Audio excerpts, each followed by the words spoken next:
விஷ்ணு பகவான் எடுத்த பல அவதாரங்களில் மரணம் நிகழ்ந்த ஒரே அவதாரம் கிருஷ்ண அவதாரம்னு நாம நினைச்சிட்டு இருக்கோம். ஆனா நம்மள நிறைய பேருக்கு தெரியாது, ராம அவதார இறுதியில் ராமரும் லட்சுமணரும் என்ன ஆனாங்க, எப்படி இறந்தாங்கன்னு.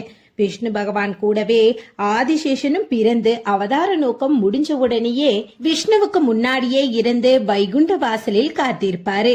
மகாபாரதத்தில் கிருஷ்ணரோட மரணம் நேருவதற்கு முன்பே பலராமன் இருந்து வைகுண்டம் சென்றடைவாரு.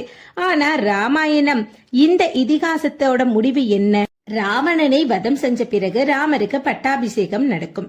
அத்தோட ராமாயணம் முடிஞ்சிருச்சுன்னு தான் திரைப்படத்திலையும் டிவில உள்ள சீரியல்லையுமே நாம பார்த்திருப்போம். ஆனா அதுக்கப்புறம் தான் உண்மையான ராமாயணமே ஆரம்பிச்சிருக்கு. ராவணனை வதம் செஞ்ச பிறகு ராமரின் வாழ்க்கையில் நிறைய சோதனைகளும் சங்கடங்களும் நடந்திருக்கும். பூமியை பிளந்து சீதா தேவியை பூமாதேவி எதுக்காக கூட்டிட்டு போறாங்க? சீதையின் மறைவுக்கு பிறகு